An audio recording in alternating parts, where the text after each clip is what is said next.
Hello friends, welcome back my YouTube channel के drama music. इस video में मैं डिस्क्राइब करूंगी लेजेंड ऑफ द ब्लू सी के एपिसोड नंबर 11 को। इससे पहले 10 एपिसोड आ चुके हैं, यानी कि हमारे आधे ड्रामे के हाफ सीरीज़ यानी कि कंप्लीट हो गई है, क्योंकि इस सीरीज़ के 20 एपिसोड है तो हमारे 10 एपिसोड ऑलरेडी आ चुके हैं।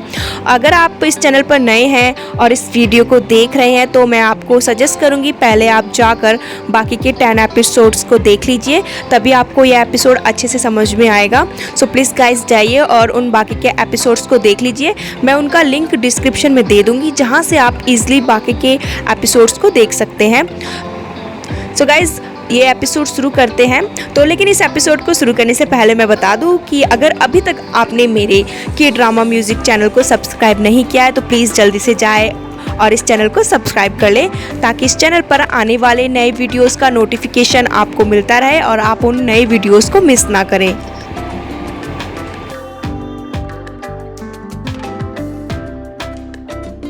एपिसोड की शुरुआत वहीं से होती है जहाँ पर हमने लास्ट एपिसोड को ख़त्म किया था। यानी कि जैसे कि हमें लास्ट एपिसोड में दिखाया जाता है कि जब जलपरी जुंजे को घर पे नहीं मिलती है तो वह उसे ढूंढता रहता है। तो जब वह उसे ढूंढता रहता है, परेशान रहता है, तो जुंजे को सब कुछ याद आ जाता है, पास्ट के बारे में भी और स्पेन के बारे में भी, कि कैसे पास्ट में एक सरदार ने जलपरी को कैद किया था और उसने उसकी कैसे उसे छुड़ाया था। जिसके बाद वह सरदार जुंजे यानी कि दामरेंग, जो कि पास्ट में दामरेंग था, उसके पीछे और जलपरी के पीछे पड़ गया था। इसी तरह उसे स्पेन की यादें भी आ जाती है कि कैसे जलपरी वहाँ पे मिली थी, उन दोनों की मुलाकात हुई थी। फिर उन सरदार के जो कुछ लोग उनके पीछे पड़ जाते हैं, उनसे बचने के लिए वो पानी में गिर गया था, जहाँ पर जलपरी उसे बचा लेती है और किस तरह से उसने उसकी मेमोरीज़ को इरेज कर दिया। ये सब कुछ जुंजे को याद आ जाता है जब वह जलपरी को ढूंढता रहता है। यहाँ हम देखते हैं कि मरमेड यानी कि जलपरी दामरेंग को बोलती है कि एक लड़का था जो कि जलपरियों के मन की बात को सुन सकता था, पढ़ सकता था। लड़का मरमेड यानी कि जलपरी से प्यार करने लगा था, जिसकी वजह से वह जलपरी की बातों को सुन पाया था। वहाँ पर दामरेंग से पूछता है कि क्या वो लड़का मैं हूँ, लेकिन दामरेंग को नहीं पता था कि जलपरियों के पास एक ऐसी स्पेशल पावर होती है कि वह किसी की भी मेमोरीज़ को इरेज कर सकती है। जलपरी अगर कभी किसी को किस करे तो वह उसकी सारी मेमोरीज़ और याददाश्त को मिटा सकती है, जो कि उस जलपरी से जुड़ी हुई होती है। लेकिन बार बार यादें मिटाने के बावजूद भी उस लड़के का नसीब जलपरी से जुड़ा हुआ है। लेकिन इसके बावजूद भी उस लड़के को सब कुछ याद आता रहता है और वह हर जन्म में, हर जिंदगी में, हर दुनिया में उस मरमेड यानी कि उस जलपरी से जुड़ा हुआ होता है। हम देखते हैं आगे कि जुंजे काफ़ी परेशान होता है और लेकिन वह जलपरी को हर जगह ढूंढ रहा होता है कि जलपरी कहाँ पर गई है। जुंजे सब जगह जलपरी को ढूंढता रहता है। वो लोगों को जलपरी का फ़ोटो दिखाकर पूछता है कि क्या आपने इसे देखा है कहीं पे, तो उसे कुछ भी पता नहीं चलता। फिर वहीं दूसरी जगह दिखाया जाता है कि पास्ट का सीन यहाँ पर दिखाया जाता है। फिर वहीं पे पास्ट का सीन दिखाया जाता है, जिसमें दिखाया जाता है कि दामरेंग के पास एक सैनिक आता है और उसे बताता है कि सरदार ने एक लेटर लिखा है, जिसमें उसने लिखा है कि हमारा जो हेड टाउन है, मतलब कि दामरेंग, वह एक जलपरी के प्यार में पड़ गया है, जिसकी वजह से वह जनता की परेशानियों पर ध्यान नहीं दे रहा है और उसने इसीलिए मुझे भी एक झूठे मर्डर केस में फंसा दिया है। और वह उसे बताता है कि सरदार के लोग जो हैं बाकी, वह सभी समुद्र में जाल डाल रहे हैं और उस मरमेड यानी कि जलपरी को पकड़ने की कोशिश कर रहे हैं। ये सारी बातें सुनकर दामरेंग को गुस्सा आता है और वो फटाफट से जाता है जेल में, जहाँ पर कि उसने सरदार को बंद किया हुआ है। वहाँ पर दिखाया जाता है कि दामरेंग वहाँ पर सरदार की गर्दन पर तलवार रख देता है। फिर एकदम से दिखाया जाता है प्रेजेंट में कि मादिया को ये सब सपने में दिखाई देता है, और जिसकी वजह से मादिया की आँख खुल जाती है। और फिर फ्रेंड्स यहीं पर मादिया को भी पास्ट से रिलेटेड सारी जो उसकी मेमोरीज़ और यादें होती हैं वो सब उसे याद आ जाता है। तो फिर वहाँ पर दिखाया जाता है कि मादिया एक सोचता है, अरे ये तो जुंजे है, यानी कि जुंजे और वो लड़की मरमेड है, मतलब कि जलपरी है, फिर तो बहुत मज़ा आएगा इन दोनों को मारने में। इस तरह से दिखाया जाता है कि कहानी में हमारे दो पात्र यानी कि मादिया और जुंजे दोनों को ही अपने पास्ट से जुड़ी हुई यादें और मेमोरीज़ याद आ गई है। फिर हमें आगे के सीन में दिखाया जाता है कि जलपरी मॉल वापस जाती है और वहाँ पर वो सारा सामान लौटा रही होती है सबको, जो कि उसने जुंजे के साथ जाकर शॉपिंग किया हुआ था, और वहाँ से वो पैसे रिटर्न ले लेती है। फिर आगे दिखाया जाता है कि जुंजे काफ़ी ज़्यादा थक जाता है जलपरी को ढूंढते हुए, लेकिन उसे जलपरी नहीं मिलती, तो वो घर वापस आ जाता है। घर वापस आने के बाद वो नामदो और तेहो से पूछता है कि क्या वो घर वापस आ गई है। तो इस पर नामदो फिर उससे कहता है कि नहीं, वो अभी नहीं आई है। तेहो सभी सीसीटीवी कैमरास में चेक कर रहा है, उसके बारे में कुछ ना कुछ ज़रूर पता चल जाएगा। लेकिन हाँ, सीसीटीवी कैमरास में ये ज़रूर दिखाई दे रहा है कि जलपरी अपने सारे शॉपिंग बैग्स लेकर गई है। कहीं ऐसा तो नहीं है कि वो सारा सामान बेच दे और कुछ पैसे वगैरह कलेक्ट करे उनसे, और फिर वो अपने लिए कोई रेंट पर रूम लेने वाली हो अपने रहने के लिए। ये सारी बातें नामदो तो एकदम से जुंजे कहता है कि वो अपना घर छोड़ के रेंट का घर, मतलब रेंट का रूम क्यों ढूंढेगी। तो एकदम से नामदो कहता है, क्या अपना घर?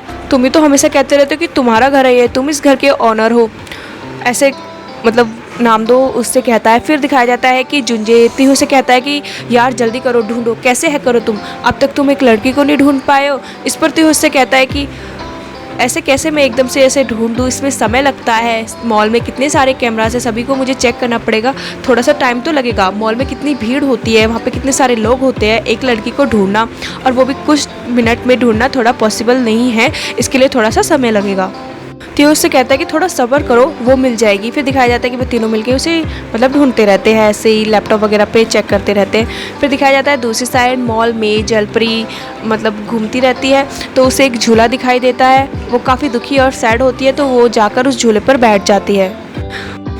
तो जलपरी जाती है और उस झूले पर बैठ जाती है। फिर वहीं पर दिखाया जाता है कि जुंजे का सौतेला भाई, उसकी वहाँ पर कोई मीटिंग होती है, तो वो भी उस मॉल में होता है। तो वो देखता है कि जलपरी उस झूले पर बैठी हुई है।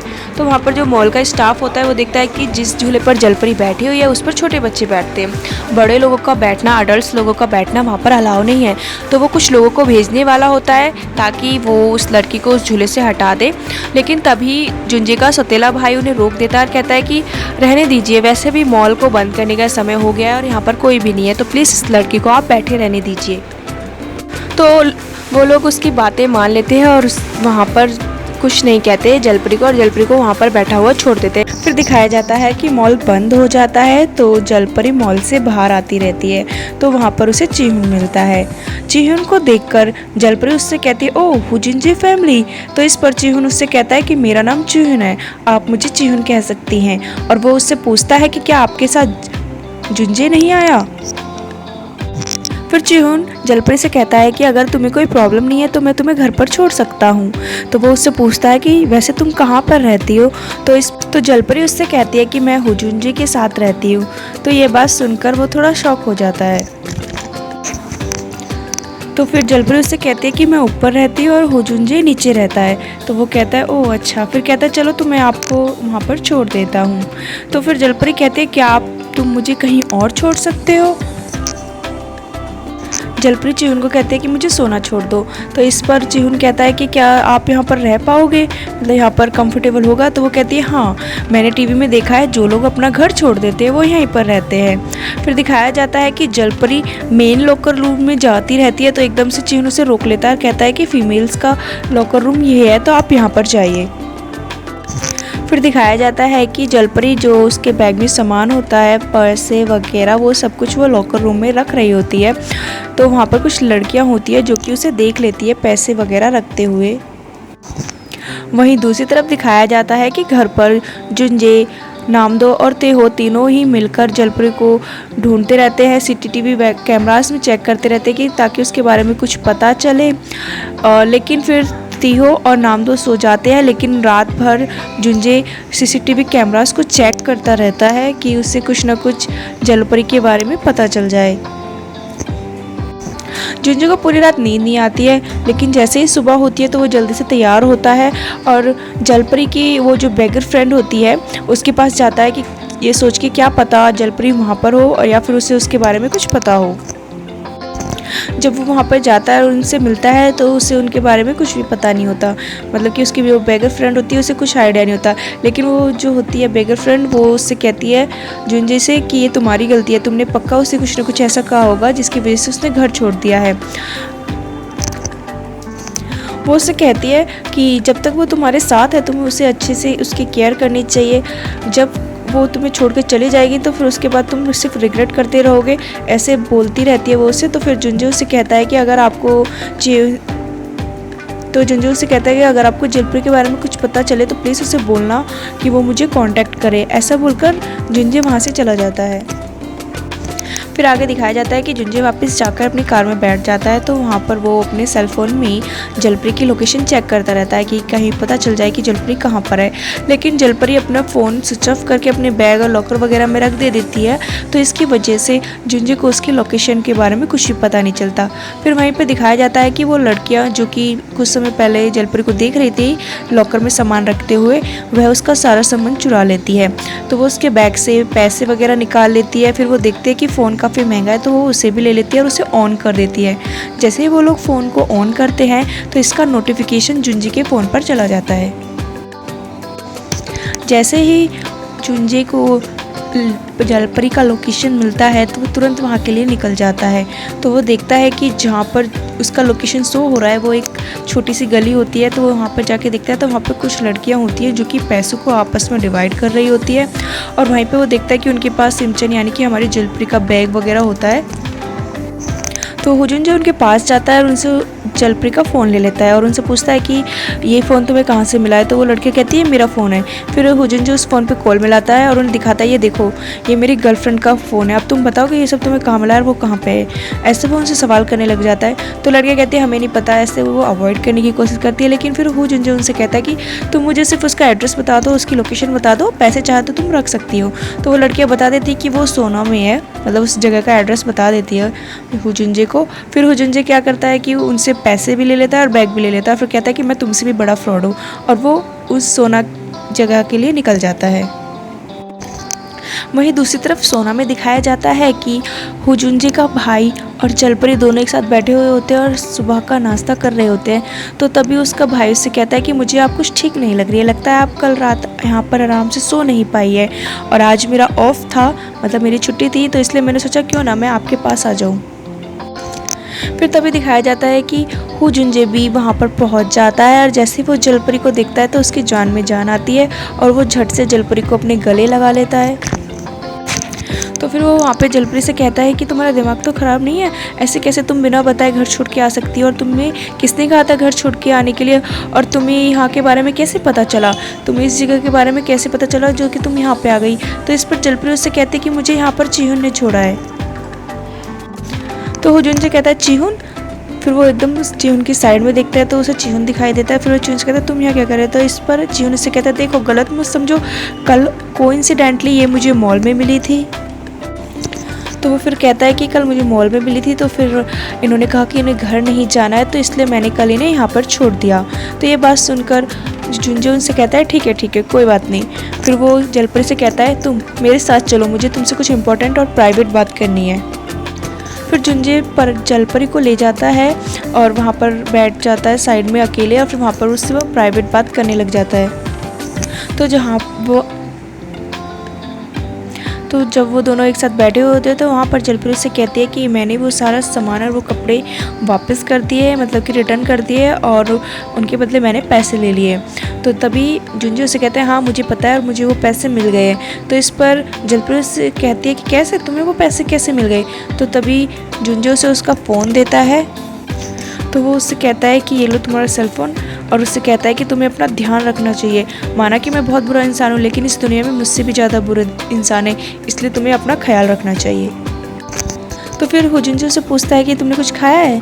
तो जलपरी कहती है हाँ मैंने अंडे और राइस खाया है। तो हुजुनजे से पूछता है कुछ और खाना चाहती हो। तो जलपरी उससे कहती है नहीं और कुछ नहीं खाना, लेकिन मन ही मन में वो काफ़ी सारे खानों के बारे में सोच रही होती है कि आइसक्रीम, नूडल्स, रोल, सॉसेस वगैरह, ऐसे उसके मन में ये ख्याल आते रहते हैं। तो जुंजे को ये सब कुछ सुनाई आ जाता है तो जुंजे हंसने लग जाता है और फिर एकदम से कहता है उससे ओहो अच्छा तुम्हें बिल्कुल भूख नहीं है। ओह, तो वो कहता है कि मुझे लगा था कि तुम्हें भूख होगी, इसलिए मैंने घर पे तुम्हारा फेवरेट खाना बनाया है। तो कहता है मैंने तुम्हारी फेवरेट चिकन डिश बनाई है। तो जलपरी मनी मन में सोचते हो वो मेरी फेवरेट डिश, और फिर कहती है वो तो बहुत सॉफ्ट होती है कि, तो जुंजे कहता है हाँ वो बहुत मुलायम है, मुंह में रखते ही पिघल जाती है। क्योंकि जुंजे उसकी सारी मन की बातों को मतलब सुन पा रहा था, तो वो वहाँ पर बहुत ही इंजॉय करता रहता है और उससे ऐसे ही बातें करता रहता है। फिर जुंजे उससे पूछता है क्या तुम सच में घर वापस नहीं आ रही हो?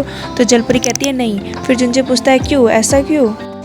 तो फिर दिखाया जाता है कि जलपरी अपने मन ही मन में सोच रही होती है कि मैं इसलिए वापस नहीं आना चाहती क्योंकि तुम एक चोर हो, धोखेबाज हो, लोगों के पैसे चुराते हो, उनके साथ धोखा करते हो, और तुमने मुझे भी धोखे में रखा है, अंधेरे में रखा है, इसलिए मैं घर वापस नहीं आना चाहती हूँ।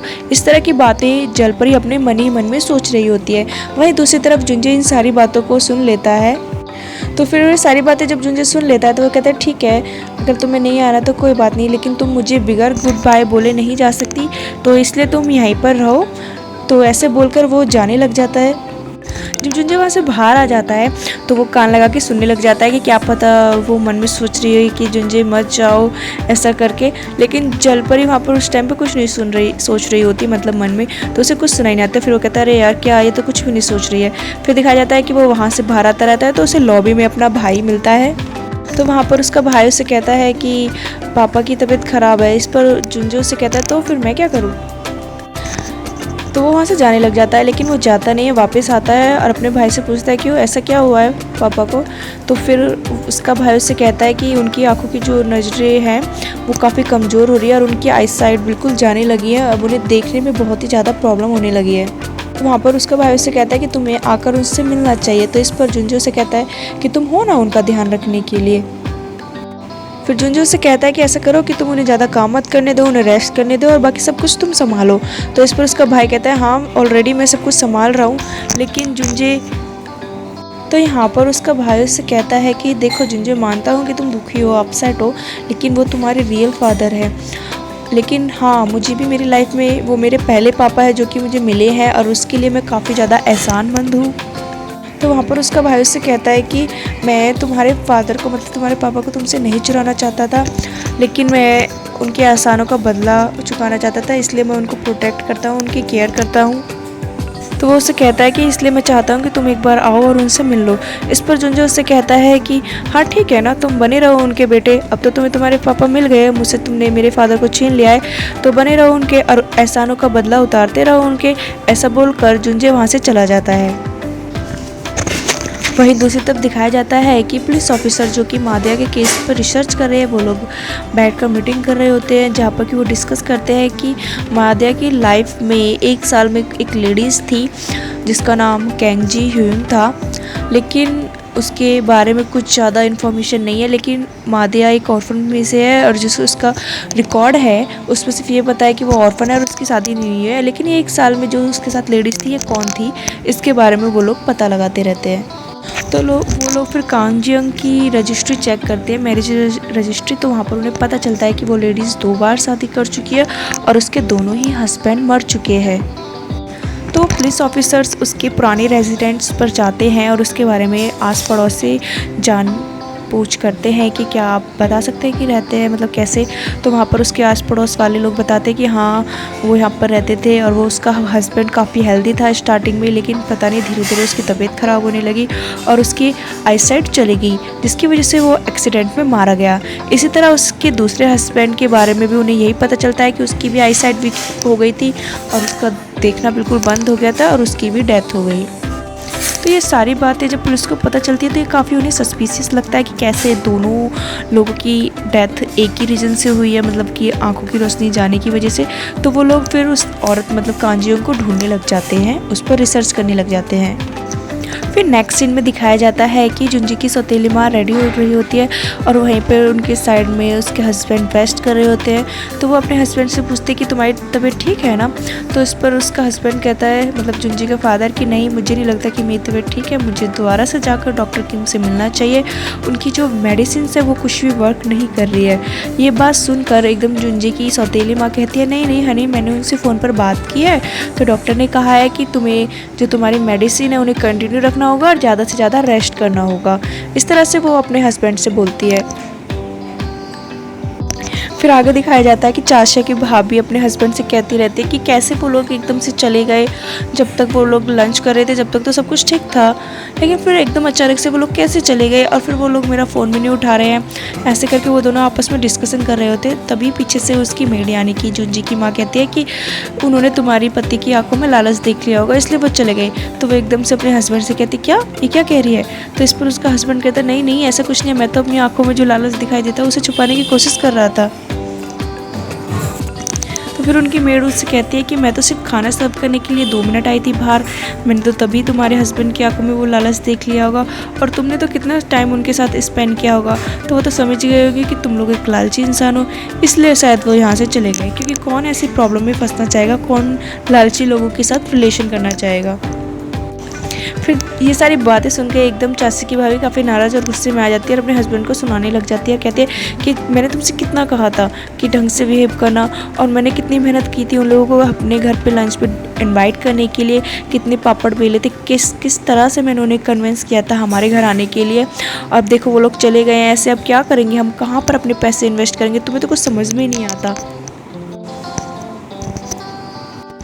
और वो उससे कहती है कि तुमने सब बर्बाद कर दिया, सब कुछ ख़राब कर दिया। जब जुंजे घर आता है तो वो वहाँ पर कहने लग जाता है कि कितनी पागल लड़की है ये, इतनी सर्दी में कैसे वो वहाँ पर सोना में जाके सो सकती है इतने अच्छे घर को छोड़कर। तो वहाँ पर नामदो होता है, तो नामदो कहता है हाँ सर्दी तो बहुत ज़्यादा है और मेरे रूम का हीटर भी ख़राब हो गया है, मतलब कि बॉयलर भी नहीं चल रहा है, तो मैं अपने रूम में कैसे सोऊंगा। तो वो वहाँ पर जुंजे से कहता है नामदो कि क्या मैं तुम्हारे साथ तुम्हारे रूम में सो सकता हूँ। फिर आगे दिखाया जाता है कि नामदो और जुंजे दोनों ही अपने रूम में सोने के लिए चले जाते हैं। तो फिर वहाँ पर जुंजे बस परेशान रहता है और सिर्फ जलपरी के बारे में सोचता रहता है। वो कहता है कि कितनी पागल लड़की है, कैसे वहाँ पे चलेगी, कैसे रहेगी वहाँ पर वो। और फिर वो कहता है पक्का ये उस पागल ने, मतलब वो जो कमीना इंसान है उसी ने उसे उसकाया होगा ये सब करने के लिए। तभी उसे ख्याल आता है कि कैसे उसे स्पेन में उसने रेमेजी बना के दी थी, मतलब कि नूडल्स बना के दिए थे, वहाँ पे उसको छाता दी थी बारिश में जब, और कैसे उसकी हेल्प की थी। तभी वो कहता है अरे यार वहाँ पे तो मैं ही था, ये सब तो मैंने ही किया था स्पेन में। फिर कहता है ओ माय गॉड, मैं भी ना अपने आप को ही कैसे इतना कमीना और इतनी गालियाँ दे रहा था। फिर जुंजे को याद आता है अरे यार शिट, मैंने कितना गालियाँ दिया है अपने आप को, मैंने क्या क्या नहीं बोला, लड़की बाज, पैसे का लालची, हवस का पुजारी।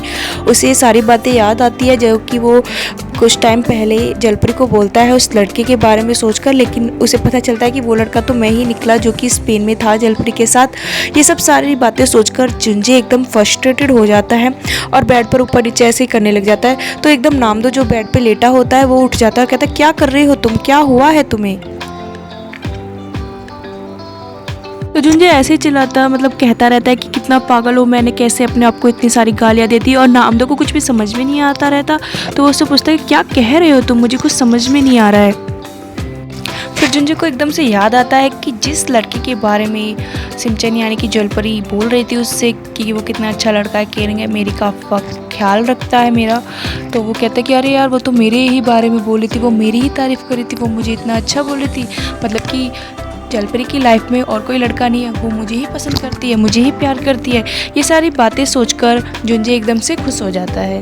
ये सारी बातें सोचकर जुंजे एकदम से खुश हो जाता है और खुशी से नाचने लग जाता है, मतलब उसकी जो इमोशन होते हैं वो सैड से एकदम हैप्पी में चेंज हो जाते हैं। ये सारे रिएक्शन जो होते हैं वो उन्हें देखकर नामदो एकदम से परेशान हो जाता है कि ये कर क्या रहा है, इसे हुआ क्या है। नामदो उससे कहता है कि देखो जुंजे, मुझे लगता है कि तुम्हारी तबीयत ठीक नहीं है, तुम्हें डॉक्टर के पास जाना चाहिए, तुम्हें डॉक्टर की और दवाइयों की ज़रूरत है, क्योंकि तुम कल रात से बिल्कुल नहीं सोए हो, तुम्हें रेस्ट करना चाहिए, और मैं अपने कमरे में जाता हूँ, मैं अपने कमरे में ही सो जाऊँगा। ऐसा बोलकर नामदो वहाँ से चला जाता है। फिर आगे दिखाया जाता है कि जुंजे इतना खुश होता है कि वो रात को ही ड्राइव करके सोना पहुंच जाता है और वहाँ पर अपने कपड़े वगैरह चेंज करके जहाँ पर जलपरी सोई रहती है उसके साइड में ही जाकर अपना बेड लगा देता है।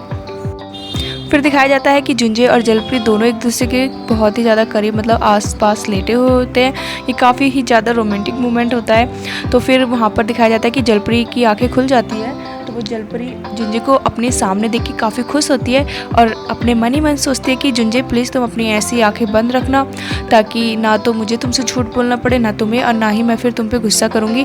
ऐसे जलपरी अपने मन में सोच रही होती है। वो सोच रही होती है कि जुंजे प्लीज़ तुम ऐसे ही आंखें बंद करके लेटे रहना, क्योंकि मैं तुम्हें जी भर के देखना चाहती हूँ, मैंने तुम्हें बहुत मिस किया है। ऐसे जलपरी सोच रही होती है। फिर दिखाया जाता है कि सुबह हो जाती है। सुबह के टाइम पे जलपरी को काफ़ी ठंड लग रही होती है। फिर दिखाया जाता है कि जलपरी को सुबह सुबह ठंड लग रही होती है, मतलब उसके मन में ये थॉट आता रहता है। तो लेकिन हमारा जो हीरो है जुजुंजे, वो उसकी इस थॉट को सुन लेता है, तो उससे वो अपना भी ब्लैंकेट दे देता है। तो जब जलपरी देखती है कि हुजुंजे ने उसे अपना ब्लैंकेट दे दिया है, तो फिर जलपरी सोचती है हुजुंजे को भी तो ठंड लग रही होगी ना। तो ये बात हुजुंजे सुन लेता है, तो वो एकदम से ऐसे एक्टिंग करने लग जाता है, अरे कितनी गर्मी हो रही है, हाँ हाँ मुझे तो बहुत गर्मी लग रही है। इस तरह से हुजुंजे बोलना शुरू कर देता है, हाँ हाँ मुझे तो गर्मी लग रही है, कितनी गर्मी हो रही है ना। फिर हुजुंजे अपनी चादर फिर से, मतलब अपने ब्लैंकेट को फिर से जलपरी की तरफ फेंक देता है। तो जलपरी उसे लेके फिर आराम से सो जाती है। फिर आगे दिखाया जाता है कि जब हुजुंजे अपने घर वापस आता है, तो वहाँ पर दिखाया जाता है कि चासिया काफ़ी सारा नाश्ता लेके, मतलब ब्रेकफास्ट लेके, काफ़ी सारी नई नई डिशेस लेकर उनके घर पर आई हुई होती है। तो यहाँ पर दिखाया जाता है कि वो सभी लोग बैठकर खाना खा रहे होते हैं, मतलब ब्रेकफास्ट कर रहे होते हैं। तो वहाँ पर फिर चासिया कहती है, हुजुंजे तुम्हें मेरे घर का खाना लास्ट टाइम काफ़ी अच्छा लगा था ना, तो इसलिए मैं इस बार काफ़ी सारा खाना लेके आई हूँ। तो ये बात सुनकर नामदो कहता है, हाँ हाँ तुम्हारे घर का खाना तो बहुत टेस्टी है। तो फिर चासिया उससे कहती है जुंजे से कि तुम ऐसा क्यों नहीं करते, तुम मेरे घर खाने पे क्यों नहीं आते, तुम सभी मेरे घर पे खाने के लिए आओ। तो इस पर जुंजे कहता है, नहीं नहीं मुझे, तुम्हें पता है ना मुझे कहीं से जाना पसंद नहीं है, ऐसा करो तुम हमारे लिए यहीं पे खाना लेके आया करो, हम यहीं पर ठीक है। फिर दिखाया जाता है कि एकदम से चासिया उनसे पूछती है कि चिमसैन कहीं नहीं दिखाई दे रही, मतलब कि वहाँ पर वो जलपरी के बारे में पूछ रही होती है कि वो कहाँ पर है। तो इस पर नामदो कहता है कि वो घर छोड़ के चली गई है, क्योंकि वो जुंजे से नाराज़ है। लगता है जब जुंजे और उसका पैचअप हो जाएगा वो तभी घर पर वापस आएगी।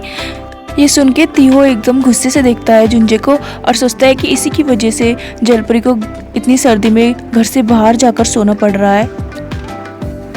फिर वहाँ पे दिखाया जाता है कि जब तीहो एकदम गुस्से से देख रहा होता है जुंजे को, तो ये सब कुछ नोटिस कर लेती है चासिया।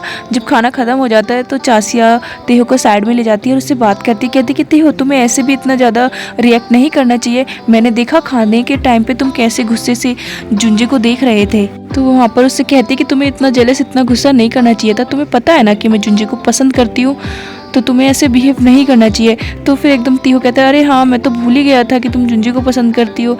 तो इस पर उससे तीहो कहता है, अरे हाँ मैं जानता हूँ, मैं तो भूल भी गया था ये।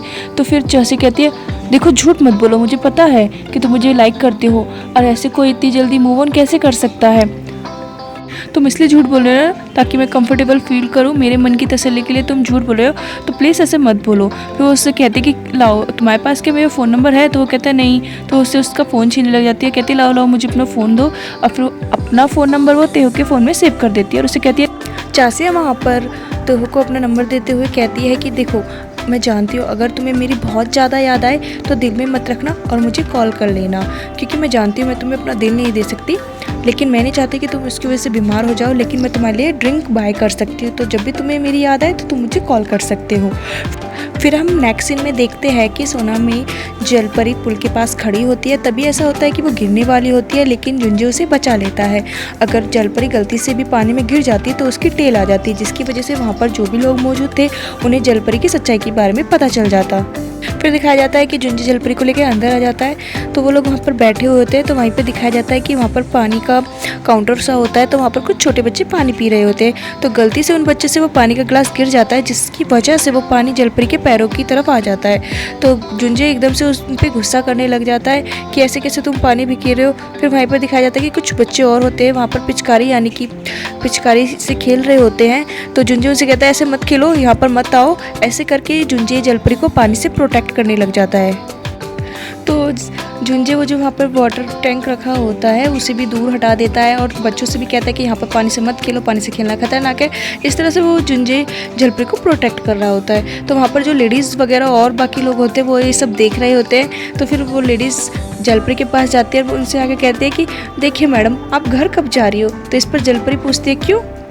तो वो लेडीज़ उससे कहती है कि देखिए आपके पति यहाँ पर सब कुछ जो कर रहे हैं, बच्चों को खेलने नहीं दे रहे और हमें भी इस सब से हमें बहुत परेशानी हो रही है और हम बहुत तंग हो रहे हैं। तो एटलीस्ट ऐसा कीजिए कि आप लोगों के बीच में जो भी प्रॉब्लम है उसे सॉल्व कीजिए और आप अपने घर चली जाइए। वो कहती है देखिए मैं भी अपने पति से नाराज़ होकर आई हूँ, लेकिन मेरे हस्बैंड मुझे मनाने नहीं आए हैं, आपके पति तो आपको मनाने के लिए आए हैं। वो लेडीज जलपरी से कहते हैं कि आपको अपना सारा गुस्सा छोड़ देना चाहिए, क्योंकि आपके पति आपको मनाने के लिए कितना सब कुछ कर रहे हैं।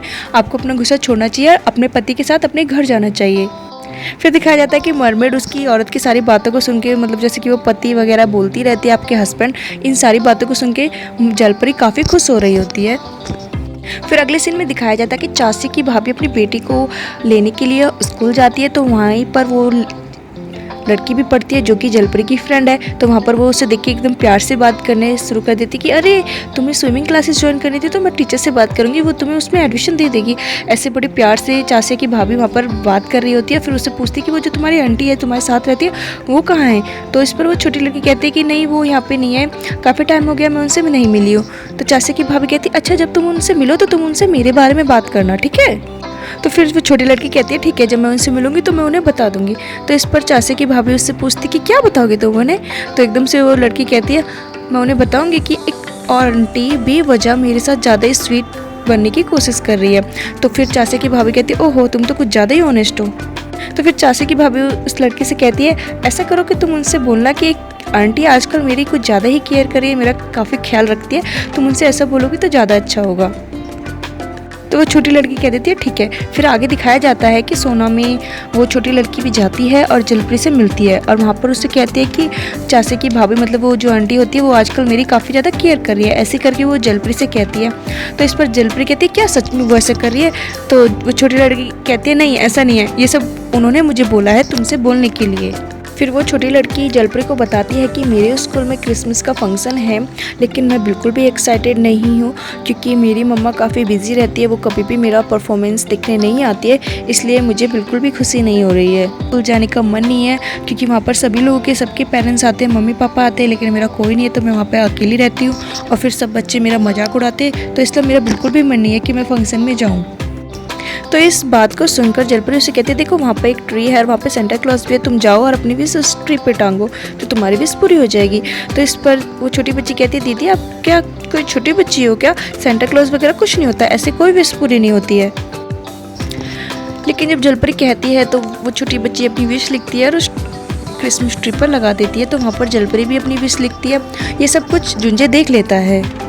तो जुंजे वहाँ पर जाता है और उनकी जो विशेज़ होती है उन्हें पढ़ता है। वो उस छोटी बच्ची की विश भी पढ़ता है और फिर वो जलपरी की विश भी पढ़ता है जिसमें लिखा होता है कि मैं जुंजे के साथ ऐसे ही हमेशा खुश रहना चाहती हूँ और मैं जुंजे के साथ डेट पर जाना चाहती हूँ। फिर अगले सीन में दिखाया जाता है कि यूना का क्रिसमस फेस्टिवल होता है स्कूल में। तो वहाँ पर जलपरी उसे मिलने आती है। तो वहाँ पर वो चाची की भाभी भी होती है, उसे देखते हैं अरे वाह आप यहाँ पे। फिर दिखाया जाता है कि पीछे से जुंजे नामदो और तेहो भी वहाँ पर आ जाते हैं। फिर आगे दिखाया जाता है कि जब वो छोटी बच्ची परफॉर्म करती है तो तेहो उसके फ़ोटोज़ खींचता है, उसके लिए बैनर लाता है, तो काफ़ी उसे चीयर भी करते हैं। वहाँ पर वो काफ़ी अच्छे से उस लड़की को मोटिवेट करते हैं और उसके साथ टाइम स्पेंड करते हैं। इस सब से यूना काफ़ी ज़्यादा खुश होती है क्योंकि उससे फैमिली वाली फीलिंग्स मिलती है, सब वहाँ पर बहुत खुश होते हैं। तो वहाँ पर सभी फ़ोटोज़ सेशन करते हैं, यूना भी अपनी फ़ोटोज़ खींच रही होती है और सबके साथ भी फ़ोटोज़ क्लिक कर रही होती है।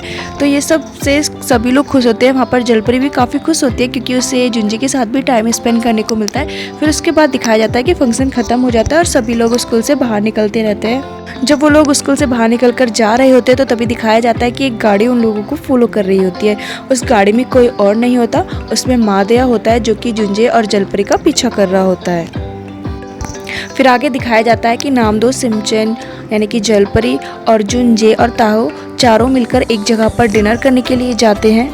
नामदो जलपरी से कहता है कि अच्छा है कि तुम घर वापस आ रही हो, देखो जब तुम घर पे नहीं थे ना तो सारा जो हमारा फ्रिज था वो खाने से भरा हुआ रहता था, लेकिन मेरा जो दिल था वो बिल्कुल खाली था।